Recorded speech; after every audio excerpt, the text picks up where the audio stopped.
Hey everyone, welcome back to another episode of Practical Surplus. I'm Mike B, and today we're going to be looking at mess kits. Mess kits have been used pretty much by every military since like the 1200s in some way, shape, or form.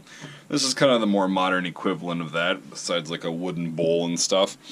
So troops need some way to like eat at mealtime without carrying dinnerware that can break, obviously.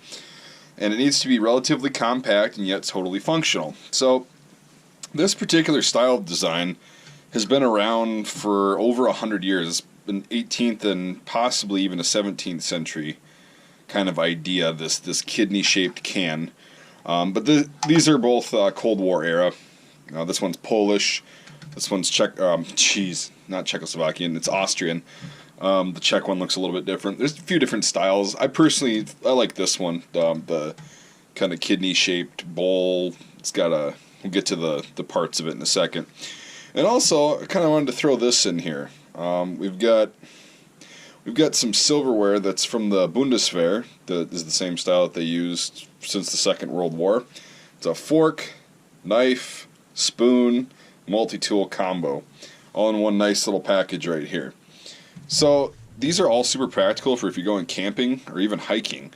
I'll show you why, because you can put a strap on this, right, like a leather strap or even a nylon strap. Even 550 cord will work. You can put that and it runs through here. And you can hook this onto just about anything. I've actually got a West German one that's similar to this on my camping backpack to use for mealtime when you're camping. So this handle lifts up and the top comes off, right? So right away, you notice, I gotta put the handle up. You'll notice that you've got this cool little tray with a handle on it, right?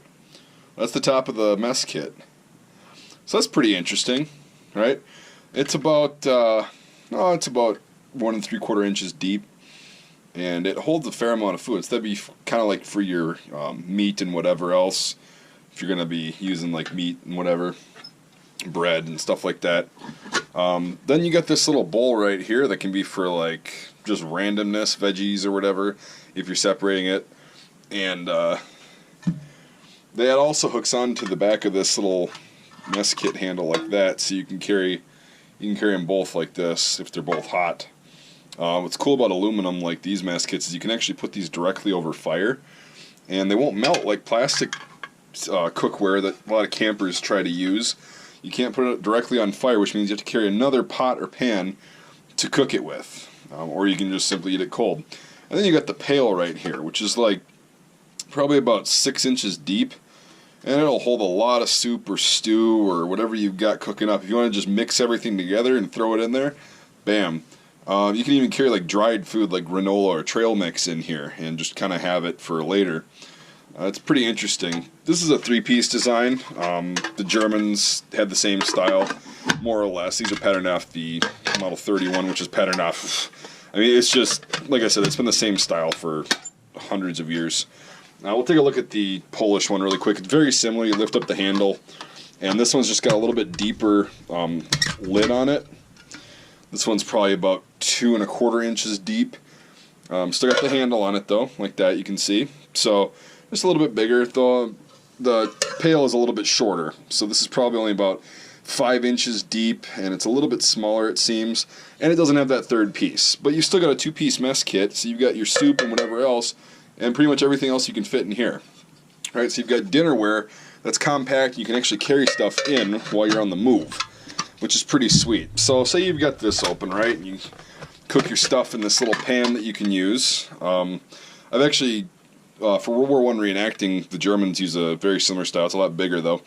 And yeah, they'll put this right over the fire, like that, put it over the coals, and they cook bacon, they cook sausage. You can even cook eggs in here. It's pretty amazing.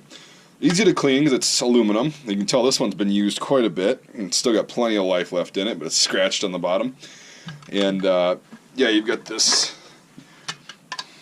piece right here, so you've got good stuff. And I'll show you how these work, right? So you've got this little holder right there. You pull the spoon out first. It's a pretty big spoon, actually. It's like it's right between a tablespoon and a serving spoon. So you can shovel food in pretty quickly. Throw that in there. Your fork is just a standard size fork with a wide handle. really good, really convenient. So that is what it is, which is sweet. These knives are really cool. They're like butter knives, but they're actually pretty dang sharp. They've got an edge on them, which is nice. They kind of use as a multi-tool to cut through meat or whatever.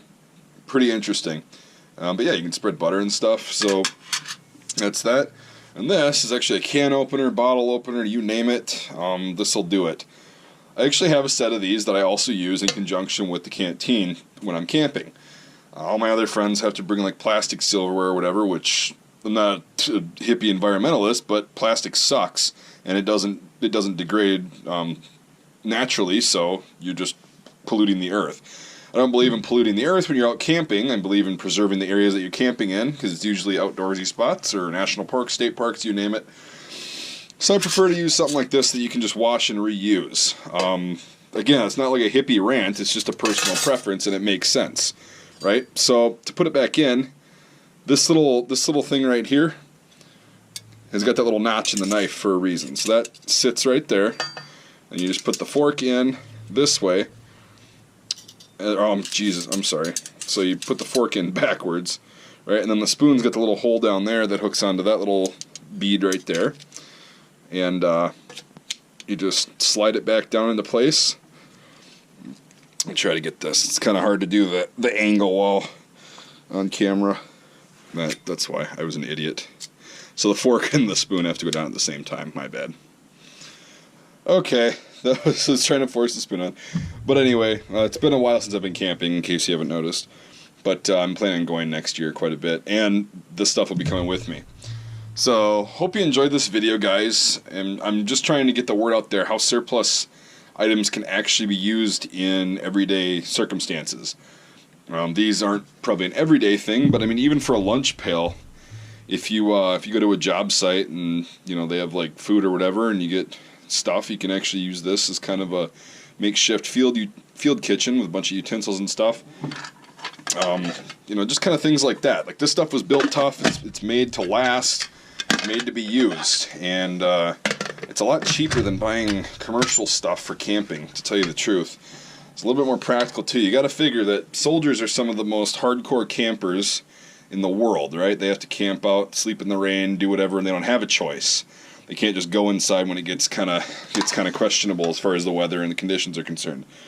So these have been tried and tested and used for years. Just one of the many surplus items that I personally use, and I'm kind of showing you guys that it's not just army crap that you just walk past. So yeah, hope you enjoyed this video. Hope you learned something. If you got any questions, feel free to ask. Let me know what you think of the series, because I'll be doing a lot of stuff. I use so much surplus stuff in my everyday activities, and it's going to be kind of hard to nail it down. But it's stuff that I use presently and in the past have used, and my friends use. So yeah, go ahead and like this video. If you're new to the channel, subscribe, and there'll be plenty more videos like this. What you should really do is become a supporter on my Patreon, which is, the link to that is in the description. And also you can check this item out, right? The Austrian mess kit, the Polish mess kit, and the Bundeswehr silverware kit at www.mikesmilitaria.com. That's my store. If you're watching this video and they're sold out, my bad, I'll try to get more. But like with any surplus item, once they're gone, I can't guarantee they'll be restocked. If you get on Patreon, you'll get exclusive access to content and videos. You get access to giveaways for cool stuff like this once in a while. And you get access to live streams, which is pretty cool. $1 a month gets you in. You should consider checking it out. It'd be really cool. If not, okay. So thanks for watching, everybody, and we'll see you on the next video.